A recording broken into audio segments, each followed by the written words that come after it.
수 있도록 여러분의 협조를 다시 한번 당부를 드리겠습니다. 자, 오늘 우리가 읽을 하나님의 말씀은요, 에베소서 4장 26절의 말씀인데, 에베소서 4장 26절 말씀인데, 그 말씀을 보기 전에 그 티벳 사람들에 대한 이야기를 하나 제가 해드리려고 하는데요. 전 세계적으로 티벳 사람들과 부탄 사람들은 화를 내지 않기로 유명합니다. 물론 이제 개인에 따라서 뭐 화를 내는 사람도 아주 없지는 않겠죠. 그런데 아무튼 이 티벳과 부탄 사람들은 전 국민적으로 화를 거의 내지 않습니다. 근데 거기에는 그 이제 티벳 불교의 가르침이 굉장히 이제 중요하게 작용하는 건 사실인데요. 왜 티벳 사람들과 부탄 사람들은 화를 잘 내지 않느냐 하면은 그분들은 이런 생각을 해요.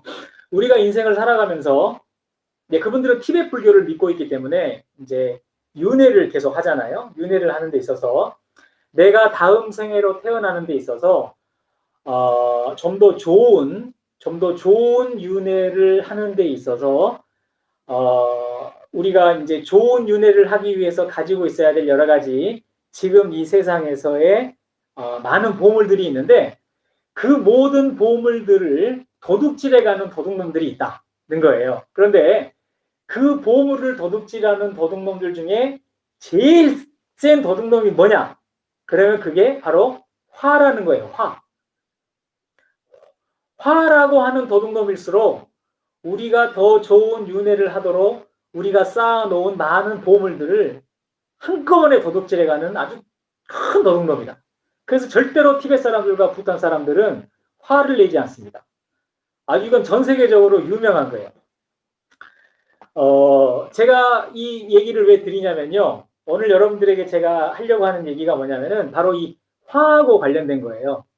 조금 전에 이제 티벳 불교의 가르침과도 관련이 있기 때문에 이제 그런 생각을 한다는 말씀을 드렸는데 우리 성서에도 이 화에 대한 가르침이 의외로 굉장히 많습니다.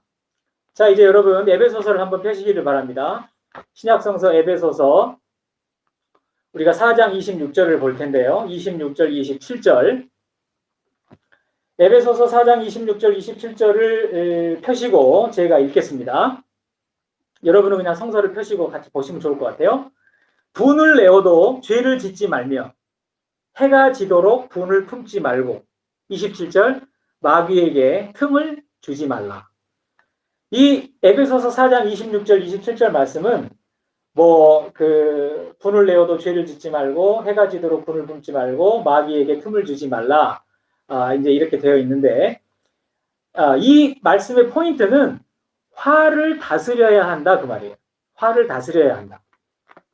아마 이제 이런 말씀들을 여러분이 지금까지 이제 읽은 적이 있고 또 이제 설교를 듣거나 또 묵상을 많이 하신 분들은 이런 생각 또 이런 기도를 많이 하셨을 거예요. 그 고린도전서 13장 5절에도 보면은 사랑은 오래 참고 뭐 사랑은 온유하고 뭐 쭉 그 리스트가 나오는데 그 중에 하나가 뭐가 있냐면 사랑은 13장 5절에 고린도전서 13장 5절에 보면 성내지 않고라는 말이 있어요. 사랑은 성내지 않는다.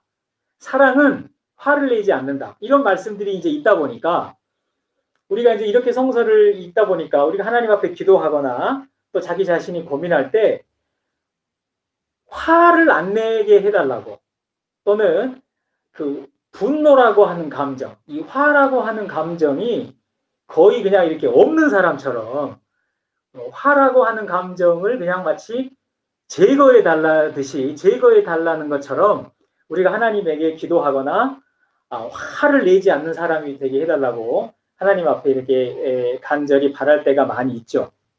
그런데 화를 내지 않거나 또는 그 화라고 하는 감정 자체를 제거한다는 것은 그건 불가능해요. 그것은 우리가 인간이기를 포기한 거예요. 인간이기를 포기하겠다는 기도와 같아요. 왜냐하면 하나님이 우리를 창조하셨는데 하나님이 창조하신 인간의 감정 속에 희로애락, 기뻐하는 거, 슬퍼하는 거, 아파하는 거, 화나는 거, 그 모든 감정이 다 우리 인간에게 있잖아요. 하나님이 창조하셔서 우리에게 주신 감정들이기 때문에 그거 자체를 부정하거나 그거 자체를 없애달라거나 아니면 그거를 아주 부정적으로 생각해서 아주 그것을 내가 화를 낼 때마다 내 자신을 너무 막 정죄하고 내 자신에 대한 죄책감으로 이렇게 막 고민을 하고 괴로워하는 것은 그 화라고 하는 감정에 대한 접근이 굉장히 바람직하지 않다라고 하는 얘기를 제가 여러분들에게 드리고 싶은 거예요. 그럼 중요한 게 뭐냐? 화를 안 낸다거나 화라고 하는 감정을 제거하는 게 중요한 게 아니라 그것을 어떻게 다스릴 거냐 하는 게 굉장히 중요해요. 그래서 티베트 사람이나 부탄 사람들이 화를 내지 않는다고 했으니까 화를 안 내는 게 중요한 거 아닙니까? 라고 여러분이 질문하실지 모르지만 거기에서 티베트 사람과 부탄 사람들이 화를 안 낸다라는 말의 의미는 화를 안 낸다든가 화라는 게 없다는 말이 아니라 그것을 굉장히 잘 다스리고 있다는 거예요.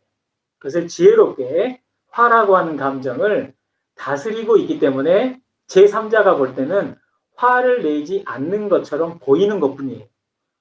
그래서 여러분들이 우리가 이제 에베소서 말씀도 받고 제가 고린도전서 13장 5절 말씀도 드렸지만 구약 성서 잠언에 보면요.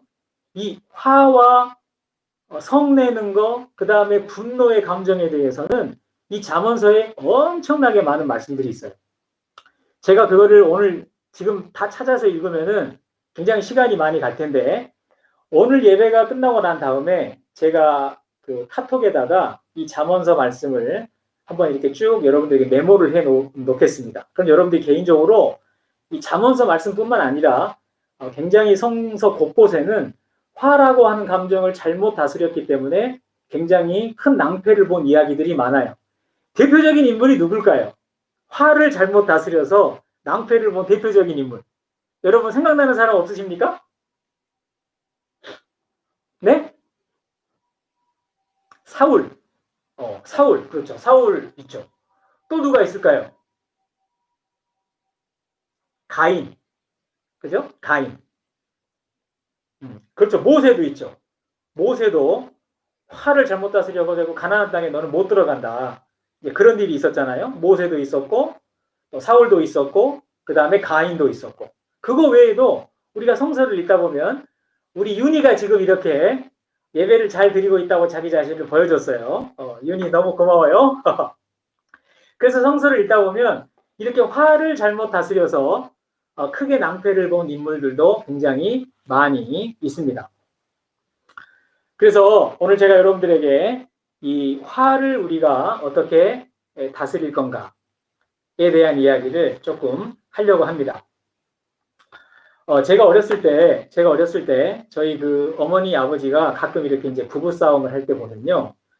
그 어머니가 아버지한테 자주 하시던 말씀이 있어요. 혹시 이제 우리 교인들 중에도 부부 싸움을 하시다 보면 이런 말씀을 하시는 분이 있을지 모르겠는데 제가 이제 어렸을 때 자주 듣던 이야기 중에 저희 어머니가 아버지에게 이런 말씀을 자주 하셨어요.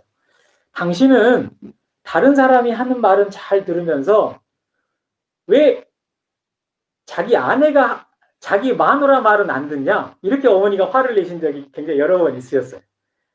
다른 사람이 하는 말은 잘 들으면서 왜 당신 마누라가 하는 말은 그렇게 잘 듣지를 않느냐? 귀를 기울이지 않느냐? 그러면서 이제 어머니께서 좀 불편해 하셨던 얘기 제가 많이 들었거든요.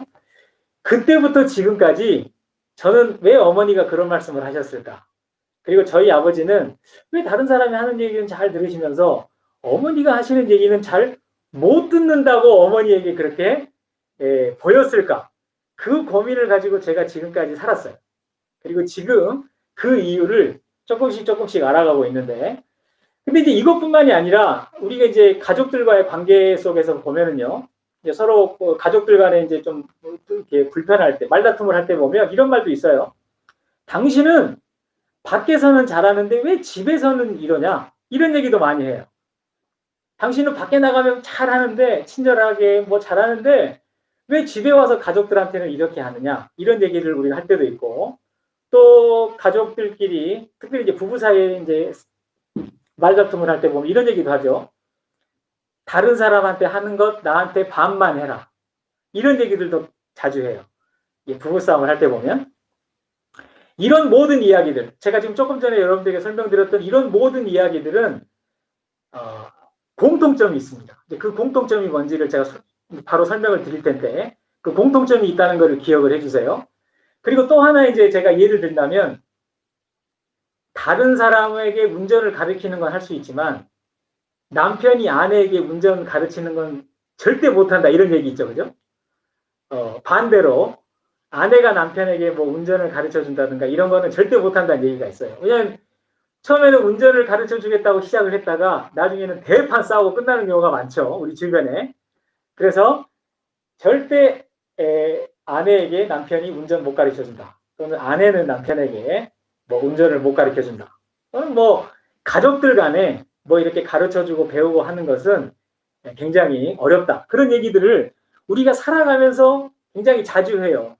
그리고 우리가 살아가면서 제가 조금 전에 그 예를 들어드렸던 이런 이야기들을 우리가 많이 한단 말이에요. 자, 왜 우리는 가장 가까운 가족들 간에 이런 얘기들을 하게 될까요? 그리고 남편이 아내를 가르쳐주고 아내가 남편을 가르쳐주는 건데 왜 부부간에는 절대 운전을 가르쳐 줄 수 없다라고 하는 이런 생각이 우리에게 이렇게 고정되게 되었을까요? 또 다른 사람의 말은 잘 듣는 남편과 아내가 왜 내가 하는 말은 그렇게 잘 안 듣는 것 같고 말을 하다 보면 다툼이 일어날까요? 이런 모든 것들이 왜 그러냐면요. 우리가 어떤 문제에 대해서 적당한 거리를 유지하지 않기 때문에 이런 문제가 발생하는 거예요. 지금 저는 우리가 화를 어떻게 다스릴 건가? 우리가 분노라고 하는 감정을 어떻게 다스릴 건가? 성을 내지 않는, 다른 말로 하면 분노의 감정이라든가 화라고 하는 감정이 없어지는 게 아니라 그걸 우리가 잘 다스리기 위한 아주 중요한 그 내용을, 아주 중요한 방법을 지금 제가 여러분들에게 설명을 드리려고 하는 건데 그 포인트가 뭐냐 하면 적당한 거리를 유지하는 것, 객관적인 거리를 유지하는 것. 그게 굉장히 중요합니다. 왜 남편들은 다른 사람의 얘기는 들으면서 아내의 말은 안 들을까요? 왜 아내들은 다른 사람의 충고는 잘 들으면서 남편이 하는 말은 안 들을까요? 그것은 객관적 거리의 문제 때문에 그래요. 다른 사람들이 남들이 나에게 조언을 하거나 말을 할 때는 제3자니까 나에 대해서 객관적 거리를 유지하고 말을 한단 말이에요. 여러분 이게 무슨 의미인지 아시겠죠? 어찌 되건 간에 그 사람은 나에게 있어서 제3자이기 때문에 객관적 거리를 유지하면서 말을 해요. 그러니까 그 말을 듣는 사람도 어느 정도의 거리가, 객관적인 거리가 있기 때문에 그 말을 들을 때 뭐 마음이 상하거나 불편하거나 그런 게 조금 덜하단 말이에요. 그러니까 차분하게 그 얘기를 들을 수 있어요. 근데 가족의 경우는, 특별히 가까운 관계, 이 가족의 경우는 객관적인 거리를 유지하는 것뿐만 아니라 여기에 객관적인 거리만 유지하면 좋은데 가족 관계에는 여기에 플러스 알파가 들어가요. 이 플러스 알파가 객관적 거리를 깨는 거예요. 그 플러스 알파가 뭘까요? 그 플러스 알파는 지금까지 내가 내 남편에게, 내 아내에게 조금 언짢았던 거, 또는 내가 이렇게 불편했던 거, 내가 그 전에 기분 나빴던 거, 또는 지금까지 내가 하고 싶었던 이야기들, 그런 어떤 플러스 알파적인 요소가 객관적 거리 속에 개입을 하는 거예요. 그러면서 내가 딱 필요한 얘기, 내가 딱 하고 싶은 얘기만 객관적 거리를 두고 얘기하는 게 아니라 그 플러스 알파가 개입이 되면서 얘기가 나오기 때문에 남편의 얘기를 듣다 보면 화가 나는 거예요. 아내의 얘기를 듣다 보면 화가 나는 거예요. 그래서 아내에게 운전을 가르치다 보면 아내가 화가 나는 거고, 아내가 뭔가를 가르쳐 주다가 서로 화가 나는 거예요. 객관적 거리만 우리가 지혜롭게 잘 유지할 수 있다면 굉장히 대화도, 관계도, 그리고 많은 것을 다스리는 데 있어서 굉장히 좋을 텐데, 부부 간의 관계, 가족 간의 관계에 있다 보면, 가까운 관계에 있다 보면 이 객관적인 거리가 무너질 때가 많단 말이죠. 이것을 우리가 어떻게 유지할 건가에 대한 지혜가 굉장히 중요합니다. 그리고 이 객관적 거리에 대한 지혜가 우리가 분노라고 하는 감정을 다스릴 때도 굉장히 중요하다는 거예요. 여러분, 많은 사람들이요, 자기는 행복하지 않다고 느낄 때가 있어요. 뭐 불행이라고까지 얘기할 수는 없지만 그냥 좀 내가 기분이 좀 이렇게 꿀꿀하다. 뭔가 요즘 내 인생이 좀 기쁨이 없다. 좀 나는 이렇게 별로 행복하지가 않는 것 같다. 우리가 이제 이런 느낌을 가질 때가 있단 말이죠. 그래서 우리가 이거를 좀 떨쳐내고 행복하게 매일매일을 살고 싶은데 우리가 인생을 살다 보면 이렇게 늘 행복한 그런 그 감정을 유지하지 못할 때가 있어요. 우리가 행복함을 느끼지 못할 때는 다른 말로 얘기를 하면 그것은 우리의 마음이 아픈 상태라고 얘기할 수 있어요. 아픈 상태. 병원에 가면요.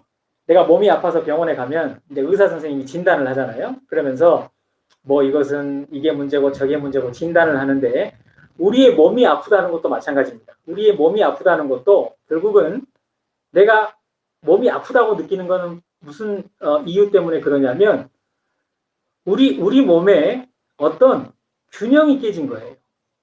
면역력과 내 몸의 피곤함과 스트레스와 또는 바이러스와 세균과 이런 모든 것들이 균형을 이루었을 때는 내가 아프다는 생각을 못해요. 내 몸이 균형을 이루고 있을 때는.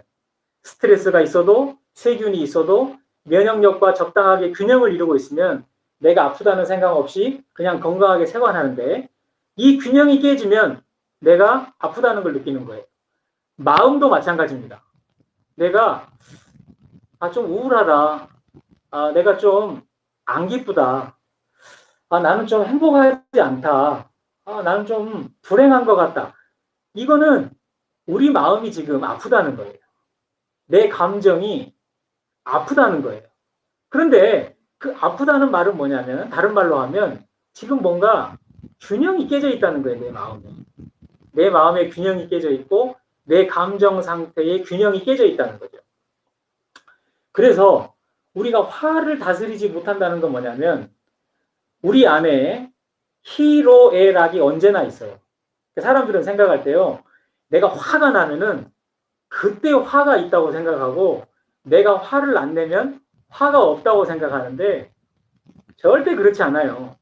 내가 화를 안 내고 있을 때도 내 안에는 화가 있어요. 내가 막 기뻐하지 않을 때도 내 안에는 기쁨이라는 감정은 있는 거예요. 희로애락의 감정은 항상 내 안에 있는 거예요. 그런데 내가 특별히 기쁘다고 느낄 때는 언제냐? 그 기쁨의 감정이 굉장히 압도적이 될 때, 그때 우리는 기쁘다고 느껴요. 내가 슬프다고 느낄 때는 뭐냐? 슬픔의 감정이 더 튀어나올 때 우리가 슬프다는 걸 느끼는 거예요. 근데 평상시에 내가 기쁘지도 않고 슬프지도 않고 너무 이렇게 우울하지도 않고 그냥 매일매일 내가 평상시와 다름없이 그냥 이렇게 평상심을 가지고 생활할 때는 언제냐? 이 모든 감정이 균형을 이루고 있을 때예요.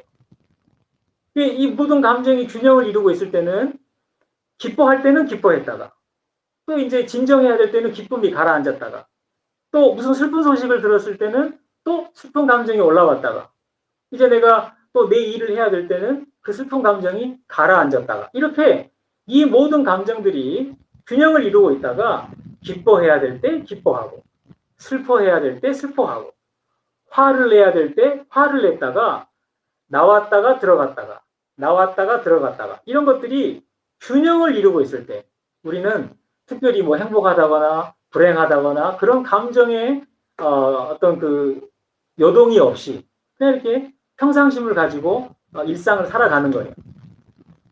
그런데 화가 났다고 하는 건 뭐냐? 화가 났다고 하는 것은 화라고 하는 감정이 분노의 감정이 너무 압도적으로 나를 지배하게 되는 거예요. 이 분노의 감정이 나를 너무나 압도적으로 지배하기 때문에 하루 종일 화가 안 풀리는 거예요.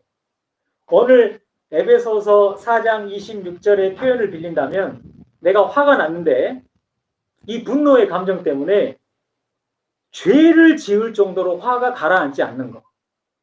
해가 지도록 화가 가라앉지 않는 거. 그래서 마치 마귀가 내 분노의 감정을 이용해서 나로 하여금 계속 아주 심한 말을 하게 하고 나로 하여금 계속 심한 행동을 하게 하고 나로 하여금 계속 주변에 있는 사람들에게 아주 불편한 그 말과 행동을 하도록 마치 마귀가 나를 이용하듯이 그렇게 분노의 감정에 휩싸이는 상태, 그것을 에베소서가 얘기를 하는 거고, 에베소서의 교훈은 뭐죠? 그렇게 되면 안 된다는 거예요. 화라고 하는 감정이 우리 인간에게 없을 수 없지만, 이렇게까지 분노의 감정에 내가 지배를 받다 보면, 그걸 다스리지 못하면 우리는 그 분노의 감정 때문에 크게 인생의 낭패를 당할 수 있다라고 하는 가르침이죠. 그것이 불교 안에도 그런 가르침이 있어서 티베트 사람이나 부탄 사람들이 화를 잘 다스리는 걸로 굉장히 유명한 거고, 사실 우리 성서에도 아까 제가 말씀을 드린 것처럼 잠언서라든가 또는 성서 여러 이야기 속에 분노의 감정, 화가 나는 것을 잘못 다스렸기 때문에 크게 낭패를 본 가인이라든가 사울이라든가 모세라든가 이런 많은 사람들의 이야기가 우리 성서 안에도 나와 있는 것입니다. 자, 그러면 이 분노라고 하는 감정을 잘 다스리지 못했기 때문에 우리가 인생을 살다 보면 굉장히 내 삶이 행복하지 못하다고 느낄 때가 있어요. 저 사람하고 아내하고 얘기하다가 화가 나고, 남편하고 얘기하다가 화가 나고, 집에 들어왔는데 화가 가라앉지 않고, 이렇게 막 밖에 나가도 화가 나고, 집에 와도 화가 나고, 또 생각만 해도 화가 나고, 이 다스려지지 않아가지고 화가 나고. 그래서 그 다스려지지 않는 분노, 내 안에서 다스려지지 않는 분노를 우리가 뭐라 그럴까요? 그것을 화병이라고 하는 거예요. 화병. 다스려지지 않는 분노, 그것을 우리가 화병이라고 하는 거죠. 이 화병을 가지고 살다 보면 절대로 여러분의 인생이 행복해질 수가 없어요. 그렇다고 이 분노라고 하는 감정을 우리가 아예 제거해 버릴 수 있냐? 그것도 불가능해요. 인간이기 때문에. 우리 안에는 희로애락의 감정이 이미 다 있기 때문에 이것을 제거한다든가 아예 이것이 없는 것처럼 산다든가, 그것은 누구에게도 불가능한 것입니다. 그래서 우리가 화병 때문에 우리 인생이 불행해지지 않기 위해서는 오늘 설교 제목에 있는 것처럼 화병하고 놓을 수 있는 지혜가 필요해요. 그래야 분노 때문에 여러분의 인생이 망가지지 않고 그 분노를 잘 다스리면서 우리가 적절하게 화도 내고, 적절하게 기뻐하고, 적절하게 아파하고, 적절하게 이렇게 고민도 해가면서 우리의 인생을 균형 잡힌 상태로, 다른 말로 하면 아프지 않는 상태로 우리의 삶을 살아갈 수 있다라고 하는 거죠. 그럼 어떻게 우리가 이 분노라고 하는 감정을 잘 다스릴 수 있겠느냐라고 했을 때, 오늘부터 여러분들이 지금 제가 설명드리려고 하는 것을 꾸준히 훈련을 해보시기 바랍니다.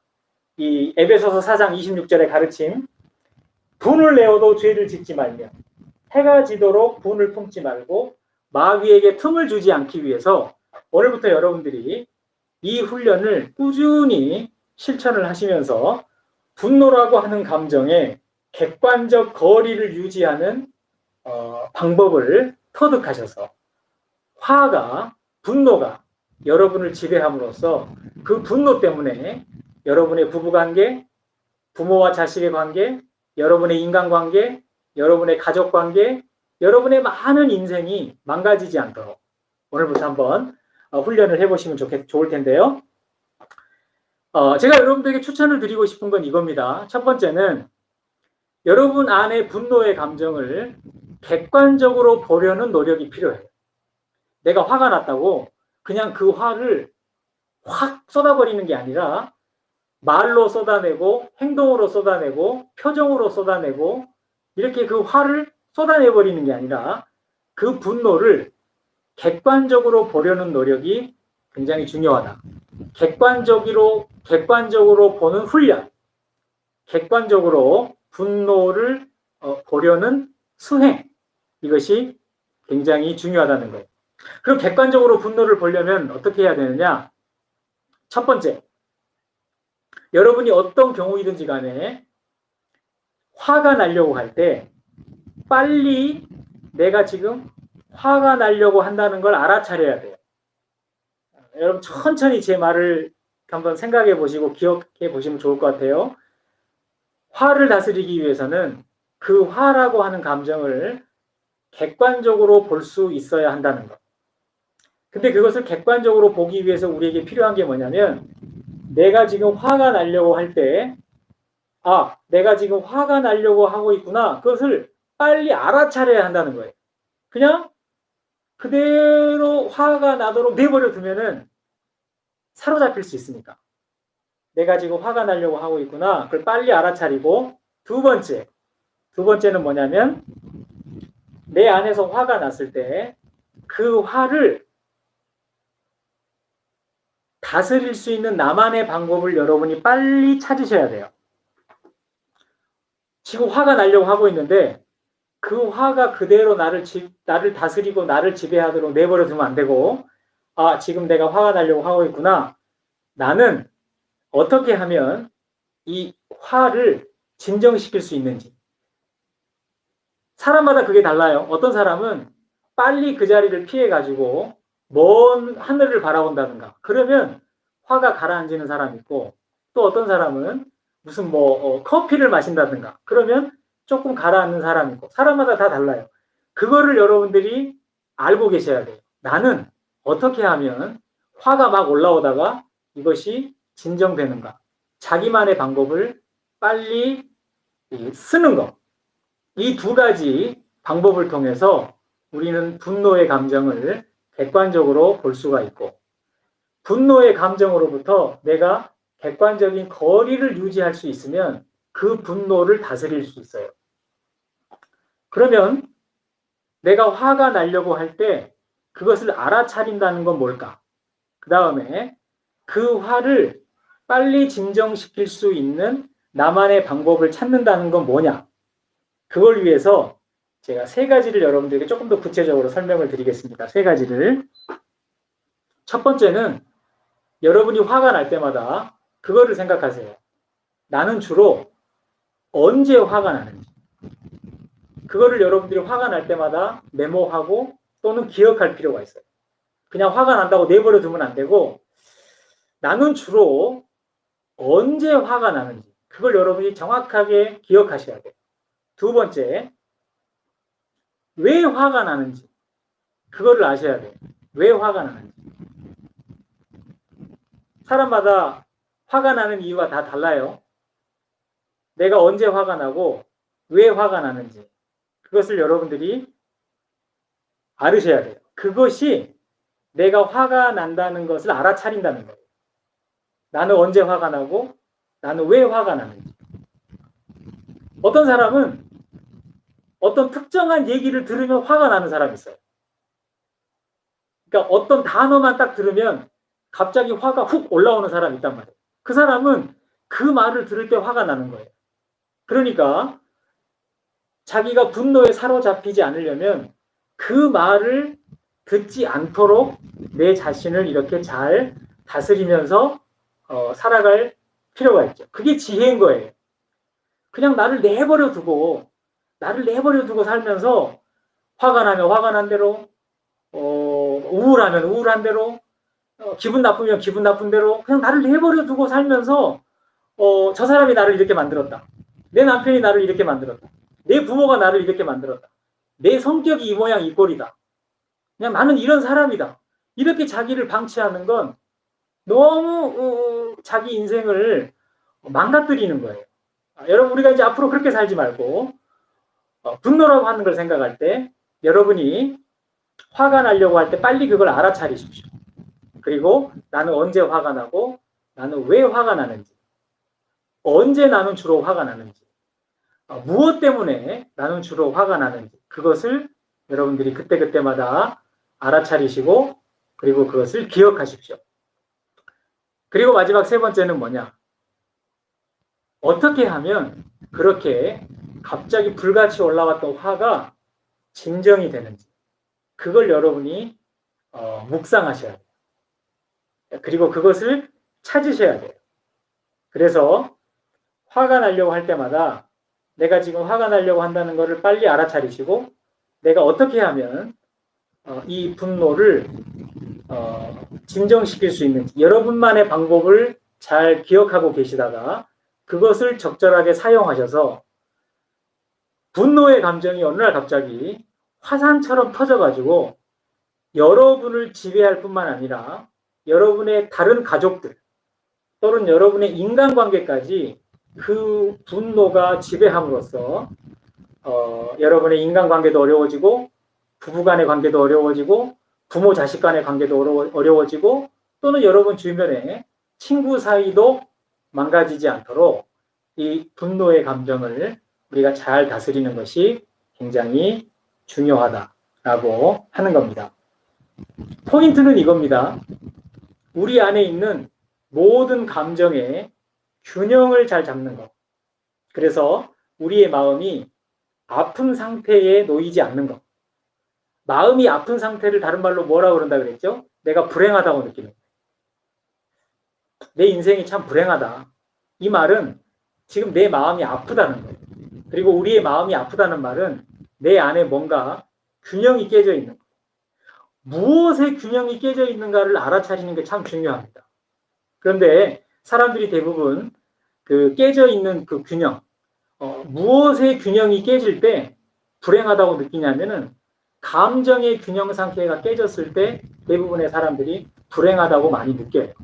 그러니까 그 어떤 슬픈 감정이 너무 오래 가는 거예요. 어떤 이유 때문에. 그럴 때 우리는 굉장히 어려움을 느끼죠. 기쁘기만 하면 행복할 것 같죠? 그렇지 않아요. 여러분, 기쁜 감정이 그냥 계속 이어질 수 있을까요? 그렇지 않습니다. 그것도 굉장히 피곤한 거예요.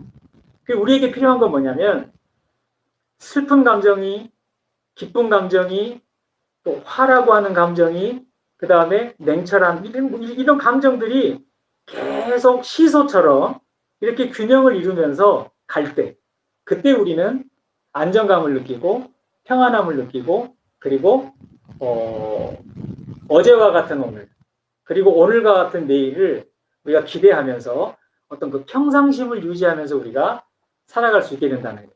이 균형이 깨질 때 우리는 굉장히 불안함을 느끼고 때로는 그 화가 나기도 하고 너무 우울하기도 하고 또 과도하게 막 기뻐했다가 그게 확 꺼질 때 갑자기 슬퍼지기도 하고 그러면서 우리는 굉장히 불안정한 삶을 살게 되고 더 중요한 거 불안정한 신앙생활을 하게 되겠어요.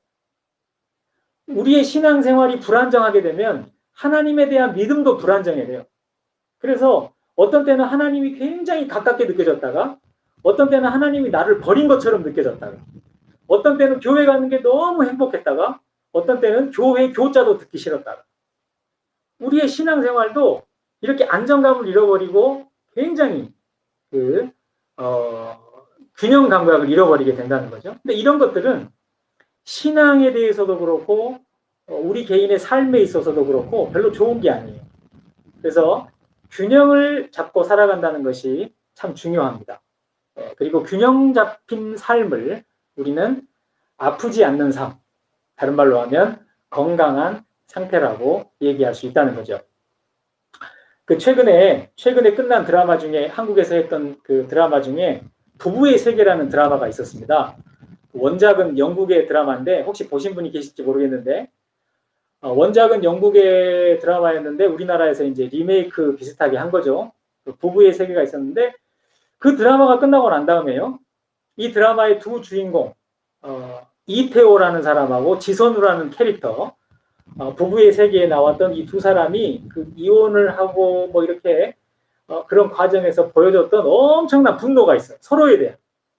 이태호라는 사람이 지선우에게 보여줬던 분노, 지선우가 이태호에게 보여줬던 엄청난 분노, 이 두 사람이 서로에게 보여줬던 엄청난 분노를 드라마가 끝나고 난 다음에 어떤 심리학자가 이렇게 분석해 놓은 글을 제가 읽은 적이 있었는데요. 거기에는 심리학자들이 이제 전문적으로 사용하는 그런 많은 그 전문적인 용어들이 다 들어가 있어요. 예를 들면 경계선 성격 장애 또는 유기불안 또는 유기공포 이런 어떤 심리적 기제들이 작용을 해서 서로에게 그렇게 엄청난 분노를 쏟아부었다는 거예요. 그것 때문에 나타나는 현상들이 뭐냐면은 상대방에 대해서 지나치게 통제하려고 하는 거예요. 지난주 우리가 아담하고 릴리트 제가 얘기할 때 그런 말씀 드렸죠. 아담이 릴리트에게 무슨 말을 했다 그러죠? 내가 당신보다 더 위에 있는 사람이야. 그러니까 당신은 내가 시키는 대로 복종해야 돼. 내 말대로 해야 돼. 이렇게 아담이 릴리트에게 얘기했다가 대판 싸워가지고 릴리트가 집을 나가버렸다 그랬잖아요. 이런 거예요. 그 분노의 감정을 다스리지 못한 상태에서 상대방에게 말을 쏟아놓을 때 이제 그런 말들이 나온다는 거예요. 지나치게 상대방을 통제하려고 하고, 또 다른 형태는 과다 관리. 상대방에게 지나치게 지적질을 해야 되는 거예요. 적당한 거리를 유지하지 못하기 때문에 그 분노의 감정에 휩싸여서 상대방에게 지나치게 통제를 하려고 그러고 상대방에게 너무 과다하게 관여하고 개입하는 거죠. 그걸 우리가 요즘 쓰는 말로 하면은 과다한 지적질이라고 얘기하고 꼰대질이라고 얘기를 하는 거예요. 왜 부부 사이에 운전을 못 가르쳐 주느냐? 그냥 운전에 필요한 것만 객관적으로 거리를 유지하면서 얘기하는 게 아니라 다른 감정이 거기 들어가는 거예요. 그동안 내가 아내에게 불편했던 거, 그동안 내가 남편에게 기분 나빴던 거, 그동안 아내가 나에게 했던 기분 나쁜 말, 그동안 남편이 나에게 했던 기분 나쁜 말, 이런 것들을 다 내가 담아가지고 운전을 가르쳐주는 그 과정에 그걸 개입시킨다는 거예요. 그러니까 부부간에는 절대 운전을 배울 수 없다. 그리고 당신은 다른 사람 말은 잘 들으면서 왜 내 말은 안 듣냐. 그러면서 우리는 부부싸움을 하는 거예요. 당신은 밖에서는 잘하면서 왜 집에 와서는 이 모양이냐. 다른 사람한테 하는 거 반만 나한테 해라. 왜 우리는 가장 행복해야 될 가족 간의 관계에서, 가장 행복할 수 있는 부부 간의 관계에서 이렇게 행복함을 누리지 못하게 된 것일까? 그것은 감정을, 특별히 분노의 감정을 우리가 객관적으로 거리를 유지하면서 다루지 못하기 때문에 이렇게 균형이 깨져버리고, 그래서 내 마음이 아프다고 느끼는 그런 상태에서 살기 때문이다 라고 하는 거죠. 그런 우리들에게 성서가 오늘, 나중에 여러분이 잠언서도 꼭 읽어보시기를 바라고, 성서가 오늘 우리에게 이렇게 권면을 합니다. 분을 내어도 죄를 짓지 말아라. 그러니까 화를 낼 수는 있다는 거예요. 성서도 그걸 얘기하는 거예요. 화를 낼 수 있다. 그런데 죄를 지어서는 안 된다는 거예요. 그 다음에 해가 지도록 분을 품지 말아라. 하나님 믿고 믿음이 좋고 기도를 많이 하는 사람은 화를 안 내는 사람이다. 그런 얘기 하지 않습니다. 화가 날 수 있다.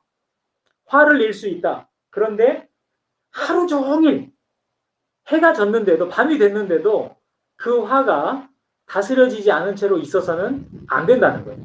성서는 우리가 하나님을 믿고 기도하고 믿음이 좋아도 화가 날 수 있다는 것을 성서는 전제하고 있습니다. 중요한 건 그 화를 다스려야 한다는 거예요. 그래서 화를 다스려야 죄를 짓지 않게 되고, 해가 질 때쯤 되면 그 화를 진정시킬 수 있다는 거예요. 그리고 화를 다스리지 않으면 마귀가 그 분노의 감정을 이용해서 누구를 망가뜨린다? 나를 망가뜨린다. 그리고 누구를 망가뜨린다? 여러분의 가장 가까운 사람을 망가뜨린다. 누구를 망가뜨린다? 여러분의 인생을 망가뜨린다 라고 하는 거예요. 그래서 티벳과 부탄의 사람들은 우리 인생의 보물을 도둑질해가는 많은 도둑놈들 중에 가장 최고의 도둑놈이 뭐냐? 그게 화라고 하는 도둑놈이라고 생각을 했던 거예요. 화라고 하는 도둑놈이 내 마음속에 들어오면 내가 지금까지 차곡차곡 쌓아왔던 모든 보물이, 내 인생의 모든 보물이, 내 믿음의 모든 보물이 다 도둑맞는다는 거죠. 그래서 사랑하는 여러분들께서도 우리가 행복한 매일매일을 살기 원한다면, 그리고 매일매일을 이렇게 행복한 관계 속에서 살아가기를 원하신다면 분노의 감정을 지혜롭게 다스리는 것이 매우 중요하다는 사실을 기억하시고, 어떻게 하면 분노의 감정을 우리가 지혜롭게 다스릴 수 있느냐? 객관적 거리를 유지하는 것. 지금 내 안에 이 분노의 감정을 내가 제3자처럼 볼 수 있는 것, 이것이 굉장히 중요하다. 근데 그것이 금방 되지 않습니다. 지금부터 여러분들이 아까 제가 설명드린 그 훈련을, 그 수행을 꾸준히 하셔야 돼요. 이게 한 달 만에 될지 6개월 만에 될지 1년 만에 될지 몰라요. 그러나 분노 때문에, 화를 내는 것 때문에 여러분의 행복이 망가지지 않기를 원하신다면 반드시 분노의 감정을 다스리는 훈련을 게을리 하시면 안 됩니다. 두 가지를 해야 된다 그랬죠? 여러분이 화가 나려고 할 때, 아, 지금 내가 화가 나고 있구나. 그걸 빨리 알아차려야 돼. 그 다음에 두 번째로, 어떻게 하면 이 화를 내가 빨리 진정시킬 수 있는지 여러분만의 방법을 찾아서 그것을 써야 한다는 거예요. 마치 우리가 갑자기 아프면 응급실에 가가지고 링거를 맞듯이 그런 긴급 투약을 해야 돼요. 갑자기 열이 막 올라가면 우리가 해열제를 먹듯이 분노의 감정이 막 타오르려고 할 때 여러분이 빨리 거기에 해열제를 투여할 수 있어요. 그런데 그거를 잘하려면 우리가 세 가지를 항상 이렇게 생각해야 된다. 첫째, 나는 주로 언제 화가 나는지. 두 번째, 나는 주로 왜 화가 나는지. 그것을 잘 알고 계셔야 돼요. 그리고 어떻게 하면 그것을 진정시킬 수 있는지. 이 세 가지를 여러분이 잘 파악해 놓으셨다가 필요할 때마다 화가 나지 않은 상태에서 아내와 대화를 하십시오. 화가 난 다음에 얘기하려고 하지 말고 화가 나지 않은 상태에서 남편에게 얘기를 하십시오. 화가 나지 않은 상태에서 자녀들에게 얘기를 하십시오. 화가 나지 않은 상태에서 부모님에게 얘기를 하십시오. 화가 나지 않은 상태에서 친구들에게 얘기를 하십시오. 그래야 나도 모르게 화가 나는 그것으로부터 나를 보호하고 관계를 보호할 수 있는 방법이다 라고 하는 거예요. 그래서 오늘부터 여러분들이 가능하시다면 매일 10분씩 이렇게 조용히 눈을 감고 여러분 자신을 잘 묵상을 해보시기 바랍니다. 나는 주로 언제 화가 나는지, 나는 주로 왜 화가 나는지, 나는 이럴 때 화가 나는구나, 나는 이런 얘기를 들으면 화가 나는구나, 나는 이런 상황이 되면 나도 모르게 화가 올라오는구나. 어떻게 하면 이거를 내가 진정시킬 수 있을까? 어떻게 하면 이 화로부터 내가 피할 수 있을까? 다스릴 수 있을까? 필요한 방법들을 생각해 놓으셨다가 화가 나지 않았을 때 그것을 하나씩 사용하시면서 화를 잘 다스리는 지혜가 여러분들에게 있으셔서 여러분들의 마음이 아프지 않고 여러분들의 마음이 행복함을 누리면서 매일매일 살아가실 수 있는 여러분들이 되시기를 바라고, 너무나 복잡하고 스트레스가 많은 이 세상을 살기 때문에, 더군다나 요즘에는 이 코로나 바이러스 때문에 더 우리가 이 긴장과 스트레스 지수가 올라가서 더 우리가 화내기 쉬운 그런 상황입니다만은, 어쨌든 이 화병을 잘 다스려서 화병하고 놀아야 돼요. 코로나 바이러스하고도 우리가 지금 이제 앞으로는 동행을 해야 되듯이 코로나 바이러스도 치료약이 없고 이 백신이 없기 때문에 이걸 잘 다스려서 우리가 같이 가야 된단 말이죠. 화병도 마찬가지예요. 화병하고 잘 놀아야 합니다. 그래서 화를 잘 다스리심으로써 행복을 빼앗기지 않는 저와 여러분 되시기를